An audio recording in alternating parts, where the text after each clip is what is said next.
इसके बाद वर्ष 1967 में BA, वर्ष 1975 में आपने विधि स्नातक की डिग्री प्राप्त की। शिक्षा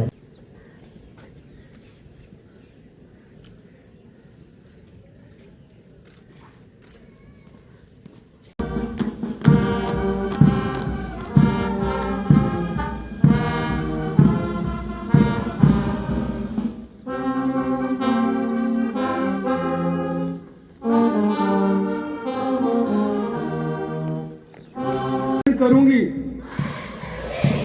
और सौंपे हुए कर्तव्यों के अनुसार सीमा सुरक्षा बल में ईमानदारी एवं कर्तव्य निष्ठा से सेवा करूंगी। आदेश के अनुसार जहां कहीं भी जल थल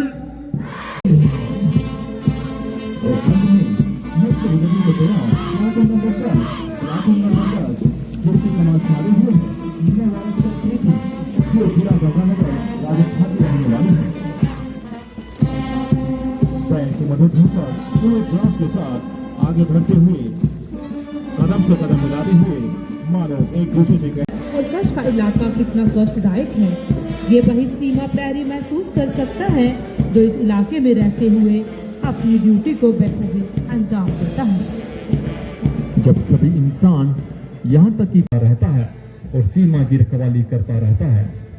आज से यह नवरक्षक सीमा प्रहरी हैं। इनका हर लम्हा हर पल सीमा के लिए है, या किसी कवि की भाषा में यूं कहें, सर कफन बांध कर निकले हम दीवाने हम परवाने, इस धरती से आकाश तलक अपना मार्ग बनाएंगे चोटी चोटी। में से 362 अंक प्राप्त कर ओवरऑल फर्स्ट का पदक प्राप्त किया।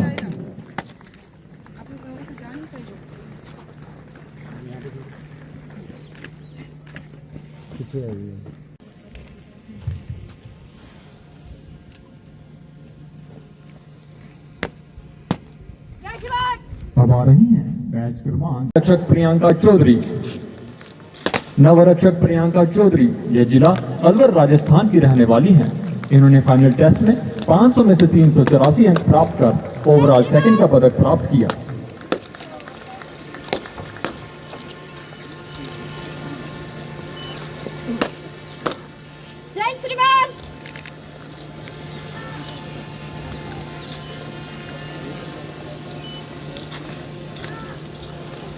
अब आ रही हैं बैच क्रमांक 276 में वेस्टर्न एंडोरेंस नवारक्षक पंपी कलिता।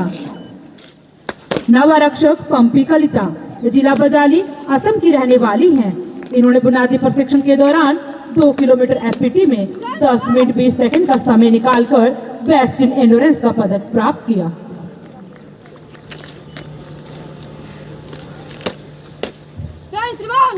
अब आ रही हैं बैच क्रमांक 276 में वेस्टर्न शूटिंग नवरक्षक सविता राभा।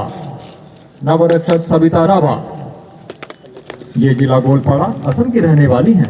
इन्होंने प्रशिक्षण के दौरान विभिन्न शस्त्रों की शूटिंग में अव्वल रहते हुए वेस्टर्न शूटिंग का पदक प्राप्त किया है।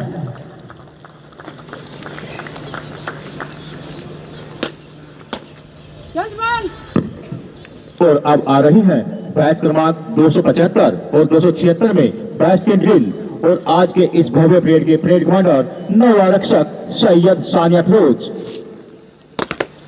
नवारक्षक सैयद सानिया फिरोज यह जिला अहिलानगर महाराष्ट्र की रहने वाली है।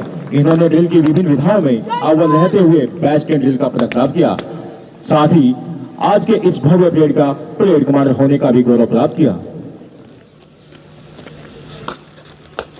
जय श्रीमान।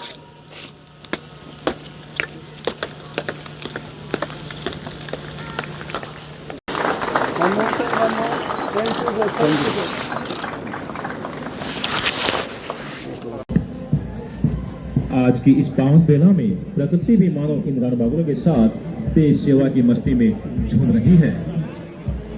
आसमान में छितराए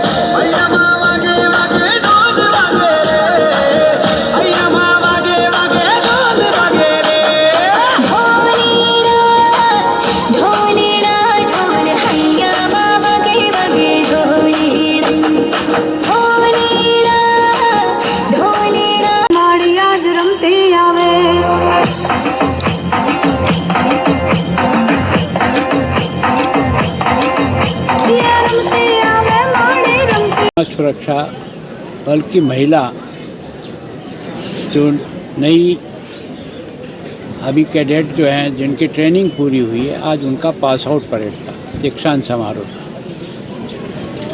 447 बच्चियां संपूर्ण भारत के 16 प्रांतों से यहाँ प्रशिक्षित हो रही थी। लगभग ये 44 सप्ताह का प्रशिक्षण था।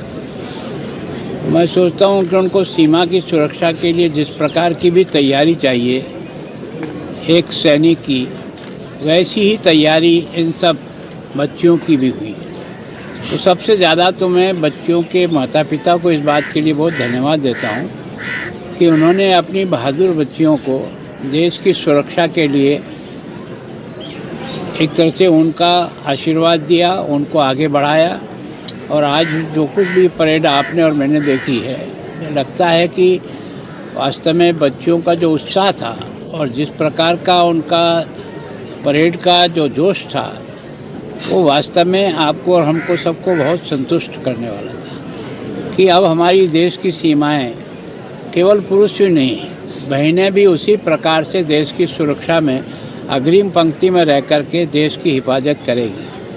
और मैं सोचता हूँ कि हम लोगों ने अनुभव किया है कि हमारी बेटियां भी किसी भी क्षेत्र में कम नहीं है, चाहे स्पेस से ले लो, खेल में ले लो, विभिन्न प्रकार की नौकरी में ले लो, आईएएस होगा, आईपीएस होगी, विभिन्न प्रकार की नौकरियों में भी उन्होंने अपना जो एक तरह से प्रभुत्व है उसको स्थापित करने का प्रयास। ये सबसे कठिन मार्ग है, विशेष करके बच्चियों के लिए। एक फौजी की ज़िंदगी जीना, हर प्रकार के वातावरण में रहना, कहीं सर्दी है, कहीं गर्मी है, कहीं कुछ है, कहीं रहने की सुविधा है नहीं है, बॉर्डर पर कहीं कैसी परिस्थिति है, ऐसी परिस्थिति में हमारी बेटियां भी और एक तरह से सीना तान कर देश की रक्षा के लिए खड़ी रहती है। ये देश का सौभाग्य है। और वास्तव में इनको प्रशिक्षित करने वालों को भी मैं बधाई देता हूँ कि जिन्होंने इनको इतना हौसला दिया कि जिसके कारण से वो आज इस मुकाम तक पहुँची है और यहाँ से दीक्षित होकर के अब सीमा पर जा कर के सीमा सुरक्षा दल के रूप में एक शक्ति के रूप में जा कर के अपना दायित्व निभाएगी। तो हम सब उनको बधाई देते हैं बच्चों को। और मैं सोचता हूँ कि भारत के तिरंगे की रक्षा के लिए देश के फौजियों ने और बीएसएफ ने जिस प्रकार का बलिदान अब तक दिया है उसके कारण ही देश आज सुरक्षित है। सुरक्षित ही नहीं है, आज देश का वर्चस्व फौज की दृष्टि से दुनिया को समझ में आया है कि भारत की फौज भी दुनिया की किसी फौज से कमज़ोर नहीं है। और अब की बार ऑपरेशन सिंदूर में तो सारे देश को ही नहीं दुनिया को बता दिया कि भारत की युद्ध की तैयारी ऐसी नहीं है कि चाहे जो कोई हमला कर दे या चाहे जो आ जाए, चाहे तो अब जितने भी लोग आ जाए सामने सबको सबक देने की ताकत भारत की सेना में भी है, भारत के हथियारों में भी है। और ब्रह्मोस जो भारत ने स्वयं ने तैयार किया वो जिस प्रकार का सटीक मार करके इस ऑपरेशन सिंदूर में आया उसने दुनिया को भी बता दिया कि भारत को छेड़ना इतना आसान नहीं होगा। भारत बिल्कुल सशक्त है और उस सशक्त में इस बच्चों का इस प्रकार से तैयार होकर के सीमा पर जाना ये भारत के लिए बहुत ही सौभाग्य और बहुत ही एक तरह से अभिमान और गौरव की बात है कि हमारी बच्चियां भी देश की सुरक्षा में कहीं पीछे नहीं हैं। सर, आप पद यात्रा निकालने जा रहे हैं नशों को लेकर सीमावर्ती इलाकों पर, उस पर क्या कहना चाहिए? देखो, मैं सोचता हूँ कि यहाँ की जब से मैं आया हूँ मुझे समस्या जो है ना बहुत ही विकराल रूप में लगी है। विशेष करके नौजवानों को जिस प्रकार से एक तरह से प्रभावित कर रही है उसको बचाना हमारा दायित्व है, हमारा कर्तव्य है। हमारा कोई एहसान नहीं है जनता पर, हमारी एक ड्यूटी है कि ऐसे में से पंजाब जो बहादुरों का मुल्क रहा है, इसने हमेशा सेना में भी कई बड़े बड़े सेना के नायक दिए हैं। ऐसे मुल्क में एक छोटी सी बीमारी ने है ना पंजाब को कमज़ोर करने की जो कोशिश की है उसको पंजाब को नशा मुक्त करना हमारा दायित्व है। और मैं पहले भी 8 दिन पिछले साल में पद यात्रा कर चुका हूँ। इस बार 4 दिन अभी कर रहा हूँ, 9, 10, 11, 12 में 3 जिले करूँगा, तरनताल करूँगा, फाजिल्का करूँगा और फिरोजपुर करूँगा। तो मैं सोचता हूँ कि मैंने सबसे आग्रह किया है कि ये आंदोलन मेरा आंदोलन नहीं है, ये आंदोलन जनता का है, जनता का आंदोलन बने और सब इसमें भाग लेकर के एक तरह से सारे पंजाब की जनता को इस आंदोलन से जोड़े ताकि सरकार अपना काम करेगी लेकिन हम जन जागरण से ही एक तरह से इसका खात्मा कर सकेंगे। ये सोच करके प्रयत्न किया। सफलता कब मिलेगी ये तो आज नहीं कहा जा सकता, लेकिन सफलता की ओर कदम बढ़ाइए, कोशिश तो करिए कि कम से कम रास्ता थोड़ा छोटा हो जाए, रास्ता कुछ कम हो जाए, तो मैं सोचता हूँ सफलता मिलेगी। सर, पिछले सप्ताह प्रधानमंत्री जी से मिले हैं कि पंजाब के बॉर्डर स्टेट जो है यहाँ पर पाकिस्तान की तरफ से ड्रोन के हमले बार बार हो रहे हैं, अभी भी ड्रोन देखे जा रहे हैं बार बार। वैसे क्या है कि देखो केंद्र सरकार ने भी एंटी ड्रोन जो है ना हमको दिए हैं, 9 पहले दिए थे, 23 अभी दिए हैं और पंजाब सरकार ने भी 10 करोड़ रुपया एंटी ड्रोन के लिए जो है अपने पैसे दिए हैं। हमने कोशिश तो की है, काफ़ी हम आने वाले जो ड्रोन हैं उनको गिराए हैं, कईयों को हमने पकड़ा है, बहुत कुछ सामान सीज भी किया है सरकार ने। और हमारी बीएसएफ और लोकल जनता भी मिल कर के इस अभियान में बहुत बड़ा आपसी सामंजस्य के आधार हमारी यहाँ की लोकल प्रशासन, लोकल पुलिस, आर्मी, बीएसएफ सब मिलकर के भी इस काम को बहुत मुस्तैदी कर रहे हैं। इसलिए निश्चित रूप से हमने बहुत कुछ उनको कमज़ोर तो कर दिया, लेकिन अभी भी ऐसा नहीं कह सकते कि वो आज नहीं आ रहे हैं, अलग अलग तरीके से तौर तरीके से आ रहे हैं। तो उनको समाप्त करने के लिए अब एंटीडोट जो हमको चाहिए जितने, क्योंकि हमारा बॉर्डर 553 किलोमीटर का है और केवल कुछ ही एंटीडोन हमसे परफेक्टली उसको रोक नहीं सकेंगे। रोज़ चेंज करना पड़ता है हमको एक जगह से दूसरी जगह लोकेशन, सब जगह इस प्रकार से हो जाए कि रेंज ही कवर हो जाए तो हम इसमें सफल हो जाएंगे। सर, पंजाब के लॉ एंड ऑर्डर पर विपक्ष सवाल खड़े कर रहे हैं। बात यह कि देखो विपक्ष करे या ना करे, पर ये तो सर्वसामान्य व्यक्ति के मन में है कि लॉ एंड ऑर्डर का यहाँ जो भय होना चाहिए अपराधी को, वो भय नहीं है। वो इस सब जानते हुए कि कानून सब कुछ कार्रवाई करेगा, लेकिन उसके बाद भी यहाँ कुछ लोगों की ऐसी गैंगें बनी हुई है जो एक दूसरे का बदला लेने की दृष्टि से भी किसी भी सीमा पर जाते हैं। तो निश्चित रूप से कहीं न कहीं कोई न कोई घटना रोजाना एक आध कहीं न कहीं हो रही है। तो वास्तव में इसके लिए सरकार भी तैयारी कर रही है, हमने भी केंद्र को भी बताया है कि वो हमारी सहायता करे, लेकिन आज समस्या है, इसको नकार नहीं सकते।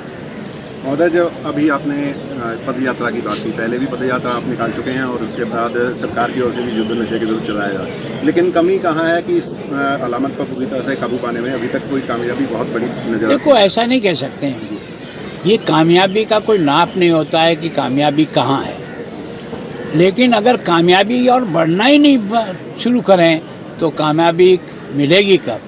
तो मैं सोचता हूँ सही दिशा में कदम उठाया है, आज नहीं तो कल, कल नहीं तो परसों सफलता मिलेगी। निराश होने का कोई कारण नहीं है। इस समस्या को अपनी समस्या समझकर सारी जनता प्रयास करे, मैं इस बात के लिए बहुत आग्रह करता हूँ। केवल और केवल कुछ ही लोग इसको कर पाएंगे ऐसा नहीं है, हम सब लोग मिलकर करें, क्योंकि ये काम हम सब का है। धन्यवाद।